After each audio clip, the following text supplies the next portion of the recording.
Halo guys, salam sejahtera buat kita semua. Perkenalkan, nama saya Indah Indranis. Saya berasal dari sekolah SMK Negeri 1 Kabun. Saya kelas 10 TKJ. Jurusan saya adalah Teknik Jaringan Komputer dan Komunikasi. Dan saya akan menjelaskan sedikit tentang sejarah. Sejarah itu terbagi ada 5, yaitu adalah pengertian sejarah. Yang kedua adalah konsep berpikir. Yang ketiga adalah kehidupan manusia dan ruang dan waktu. Yang keempat adalah konsep hidup manusia dan perbuatan dan keberlanjutan. Yang kelima adalah pendekatan, penelitian, dan ilmu bantuan sejarah. Oke guys, kita akan menjelaskan sedikit dari pengertian sejarah. Pengertian sejarah adalah ilmu yang dipelajari peristiwa yang terjadi di masa lalu. Yang kedua adalah kehidupan manusia dalam ruang dan waktu, yaitu adalah konsep intinya dalam sejarah menunjukkan bahwa peristiwa sejarah selalu berlangsung di tempat ruang dan waktu tertentu selain melibatkan sebagai subjek dan objek. Yang ketiga adalah konsep berpikir. Konsep berpikirnya itu ada 2, yaitu adalah diakronis dan sinkronis. Yaitu diakronis itu adalah menganalisasi perubahan dan waktu ke waktu yang memungkinkan kita memulai bagaimana perubahan itu terjadi sepanjang masa. Dan yang kedua itu adalah sinkronis. Sinkronis adalah memahami sebuah peristiwa dengan pengabaian. Sinkronis adalah memahami sebuah peristiwa dengan pengabaian akses perkembangan dan lebih memperluas ruang dan peristiwa tersebut. Yang keempat adalah konsep hidup manusia dalam perubahan dan keberlanjutan. Perubahan adalah perbedaannya suatu keadaan dengan keadaan lain waktu ke waktu.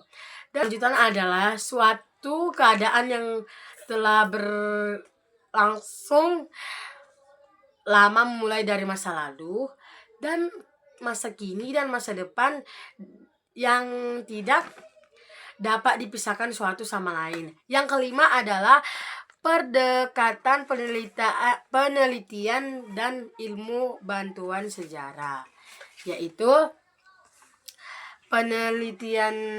pendekatan penelitian sejarah itu ada 14, yaitu paleografi, matematik, dan efegratif, dan geografik, dan paleontologi, geologi, dan geografi, sosiologi, ikonografik, dan sensitif. Dan 11 adalah politik. Yang ke 12 adalah kronologi. Yang ke 13 adalah etnografik, dan ke-14 adalah ekologi. Penulisan sejarah tradisional dari dimulai zaman Hindu sampai masuk ke perkembangan Islam di Indonesia adalah historiografi kolonial. Ya, pengertiannya adalah penulisan sejarah pada masa pemindahan kolonial berkuasa oleh pihak kolonial. Oke, yang ketiga adalah historiografi ekstraksional. Pengertiannya penulisan sejarah Indonesia yang dilakukan oleh sejarawan Indonesia setelah menginformasi kemerdekaan dengan tujuan untuk membangun karakter bangsa dan memperkuat masa identitas dan dikalahkan oleh warganya. Oke teman-teman, saya akan menjelaskan tentang teori masuknya ke Islam, yaitu pertama teori Gujarat. Teori Gujarat ini pertama kali ditemukan di Indonesia oleh J. Pajanapel, seseorang sarjana dari Universitas Leiden, Belanda pada abad ke-19. Kelebihan teori Gujarat yaitu adalah orang-orang Gujarat lebih awal menjauhkan hubungan perdagangan dengan Indonesia daripada pengusahaan dari Arab, yaitu adalah masyarakat Samudra Pasai menganalisasi Mahja Sakil. Sementara masyarakat Gujarat lebih banyak mengenai Hakim. Saat Islamisasi Samudra Pasai, Gujarat masih merupakan kerajaan Hindu. Bentuk dan gaya batu nisan Malik As-Saleh berbeda sepenuhnya dengan batu nisan yang terdapat di Gujarat, dan batu-batu nisan lain ditemukan di Nusantara. Bukti teori Gujarat yaitu adalah batu nisan Sultan Samudra Pasai Malik Al-Saleh 1297 dan batu nisan Silik Mulina Malik Ibrahim di Greasi memiliki kesemulaan dengan batu nisan yang berasal di Cambai, Gujarat. Teori makna adalah teori yang menyatakan bahwa Islam masuk ke Indonesia dari Arab Saudi. Teori ini didukung oleh bukti kesamaan Majah dan gelar Raja Pasai dan berita di Cina. Teori ini berargumen bahwa para pedagang Arab yang membawa Islam ke Nusantara mulai abad ke-7. Landasan teori makna. A. Keterangan dalam berita Tingko menyebut adanya perkampungan perdagangan Arab Islam di pantai barat Sumatera pada abad ke-7. B. Kebersamaan Majapahit. Kerajaan Samudra Pasai dianggap sebagai kerajaan barat Sumatera pada abad ke-7. B. Kebersamaan Majapahit. Kerajaan Samudra Pasai dianggap sebagai kerajaan Islam pertama di Indonesia. Menyatakan Majapahit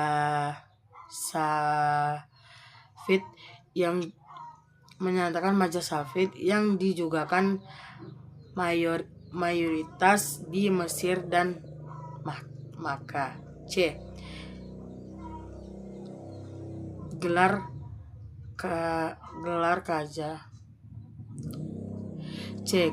Paja Samudra Pasai. Gelar Al-Malik digunakan oleh Raja Samudra Pasai seperti Sultan Malik Al-Saleh juga digunakan di Mesir, Makkah. D. Teori makna muncul sebagai sangkaran penolakan terhadap teori Gujarat. Bukti teori makna. A. Berita dari Cina pada zaman dinasti Tintas tahun 674, Arab sudah mendirikan perkampungan Muslim di pantai barat Sumatera. B. Temukan nisan kuno bertulis nama Syaleh Rukunisdin wafat pada 672 M.